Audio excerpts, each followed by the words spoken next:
I got to give him credit for standing up for what he believes at the time. And call me crazy, I actually, as much as I may or may not agree with everything that McCain says, McCain in my mind is the old school Republican. Yeah, oh, definitely. Right? I know everybody likes to jump on Mitch McConnell. I don't see him as the old school Republican. Maybe the bureaucrat Republican, or right, Oh, yeah.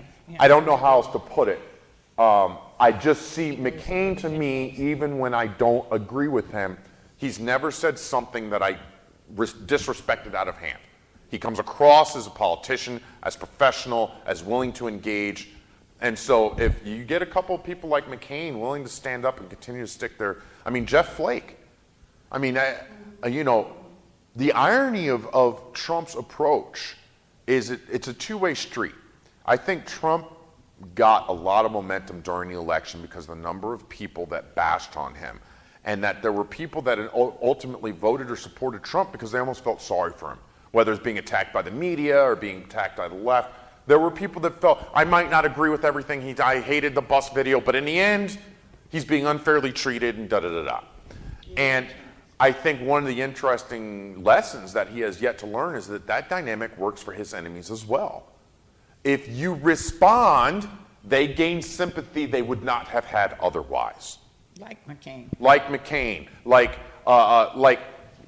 Flake, right? Like the senator in Maine. Corker's another good one. And I mean, I've never, so this morning there was another memorandum of dissent issued within the State Department. I don't know if anybody follows this, maybe I'm too deep in the minutia. A couple of hundred State Department representatives signed what's called a memo of dissent. It's an internal document that essentially says something inside the Department of Justice or the State Department is not being done correctly. There's a law being broken. And it was targeted at Jeff Sessions because apparently he did not follow the proper guidelines for identification of states who are supporting and promoting the development of child soldiers. And so apparently that's supposed to go through a specific review process. I'm not sure if it's congressional or not, but it's certainly a review process. And from what the memorandum said, Jeff Sessions unilaterally decided to take all three countries off the list: Afghanistan, Somalia, and Iraq. And again, we're in an age, I mean, can you imagine somebody in the FBI standing up and saying, you know, I'm going to write a letter and put my name on it and say that J. Edgar Hoover's breaking the law? We're in an age now where people inside these institutions on both sides of the aisle, and this isn't a Trump thing, I think there is a crisis of confidence when it comes to leadership in this country. There is a lack of true faith on both sides of the aisle. I'm going to argue first and foremost that one of the only things keeping us in the status we're in now is in fact the Republican majority in the House and the Senate. Because remember that the dominant party tends to then get the chairmanships of several different committees, okay?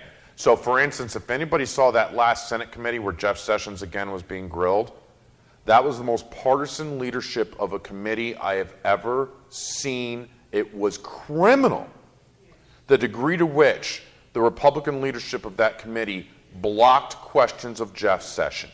I'm sorry, this is not a partisan statement. I promise you I felt the same way when the committees were being manipulated by Democrats during Clinton and Lewinsky, because there were several times. It wasn't until 6 months later. I think you could say the same thing. But again, I'm not denying the part.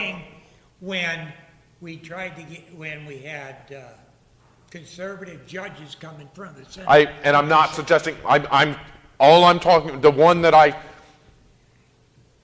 considering what was at stake. That's what bothered me more. I'm not suggesting that was somehow a unique event in a committee meeting, right? That's not what I'm suggesting. But there was an above and beyond attempt to protect Sessions during that meeting. Definitely. For instance, limiting Q&A to 5 minutes. Mm-hmm. That is unheard of in a committee session like that. Okay? Second, every single time a question was started, the chairman of the committee gave a 3-minute extolling of the virtues of Jeff Sessions. It was amazing, okay? And for me, I swear, this is not a partisan thing, the thing that bothered me. Don't get indignant when I call you out on something I found out you lied about, and then the next question I ask you to make sure that I'm getting the truth, you tell me you can't remember. Which is it? Yeah. Either be indignant because you got the proof and you're defending yourself, or hush up and let me tell you the evidence I have, and you better explain yourself. But don't get in my grill, and you've got no evidence to support your perspective, and when I present my evidence, I'm just being unfair. Oh, I thought that was a travesty of a meeting. I don't think the American people, I don't think Democrats or Republicans were served well. But it's not unique. No, it's absolutely not. And again, to follow up your point, it was the same and exact on. thing. It's happened during the. I mean, people They're totally forget. ineffectual. People forget. I think you could make an argument that in his second term, Bush Jr. was facing many of the same obstacles in attempting to promote policy that Obama. And it's often, to be clear, it's often a second term issue. First term, you've been elected, you run with the momentum of the election. That's why people are freaking out on Trump right now. Technically speaking, as the president, if you take 4 years, the best year you have is supposed to be the first year. People are willing to give you the benefit of the doubt. They're willing to help push legislation. You haven't ticked too many people off yet. If he goes through this year with no major legislation, there's no guarantee it's going to get better. My bigger issue is the Republicans right now, in my opinion, are literally spinning in circles. I'm sorry, the Democrats. The Democrats there have been so many opportunities for them to seize particular issues, initiative in certain areas. I really feel like they're standing outside waiting for the house to finish burning to the ground before they call the fire station. And I don't get that approach to politics, okay? That said, if they get anything sniffing close to a majority in Congress in 2018, they will be invigorated towards impeachment like you've never seen. The only reason I don't know if another bill was put forth in the House last week for Are impeachment. you talking about the House of Representatives? Yes, yeah. That's the big issue. And so I actually don't think it would be a gridlock. I actually think you would tend to see more action because Congress would be on the warpath against Trump, which would force Trump to go on the defensive. And I don't think we've seen Trump on the defensive yet. I just don't. We are not even seeing.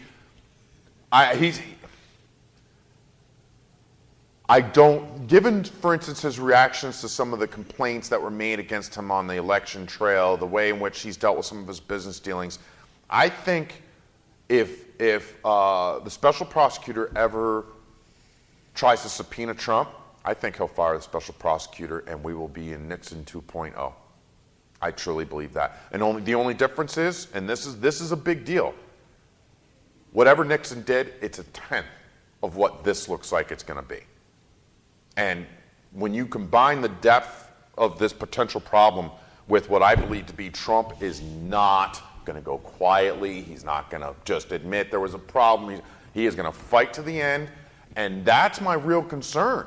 Not that he did something wrong. I personally think he did. I've seen enough evidence, whatever, but that's just my opinion. My bigger issue is what's going to happen during the trial, for lack of a better term. It's going to happen to the country. I mean, if you tear think us we're at apart. each other's throats now, Yeah, it's going to tear us. when he's actually in front of a Senate Select Committee and he's got to give oath and they're catching him in lie after lie, and oh my God, just to clarify this narrative, now it's being run by a committee that's headed up by a Democrat because they've got the dominance in the House or the Senate. And I'm not going to lie and pretend that somehow if a Democrat didn't get in that position, suddenly it's not Q&A 5 minutes for their guy. So I'm not suggesting it's a Democrat. What I am suggesting is I don't think this is even as close as it can potentially get. As crazy as it sounds, there's a part of me that almost wishes that we could just get straight through to the 2020 elections.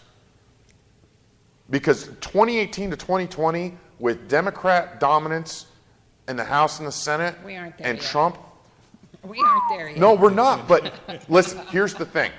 The biggest, We can blow it a down. lot of people will tell you, one of the biggest influences in Trump's election victory was apathy amongst Democrats, Oh, yeah. right?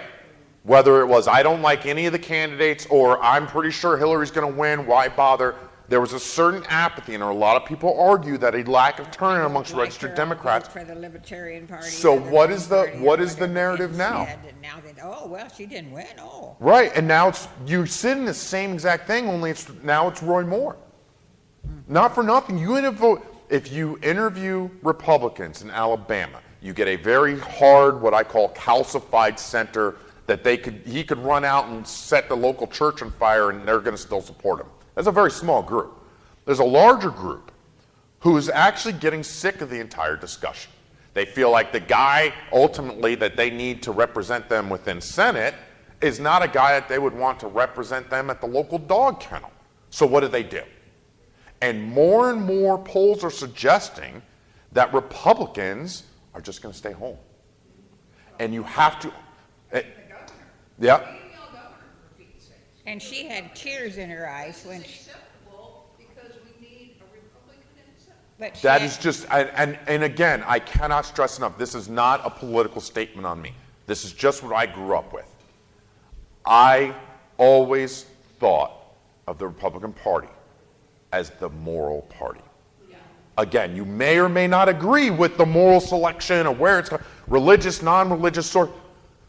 The idea of questioning the ethical foundations of the Republican Party was never an issue. At least for me.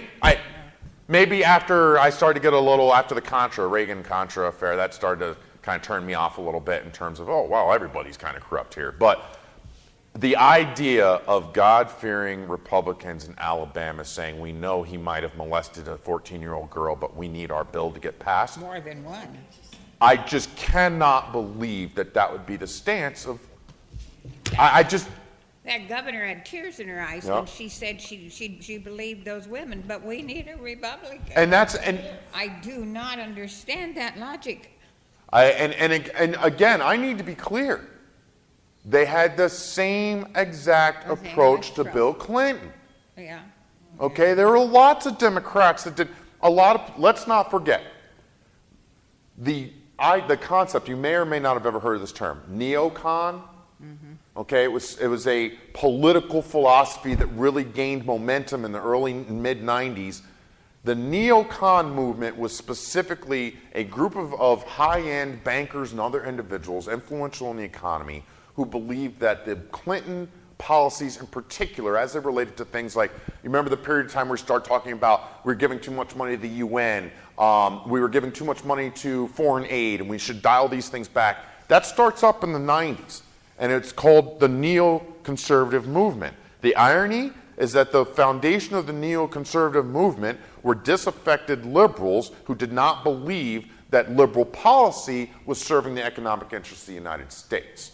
And so, again, both sides of the aisle can have problems with their candidate. To me, this is a deeper, I get it. I want tax reform, or I want a wall. I get it. Our party needs a win. But man, how deep into bed do you go with the devil to get that stuff, you know?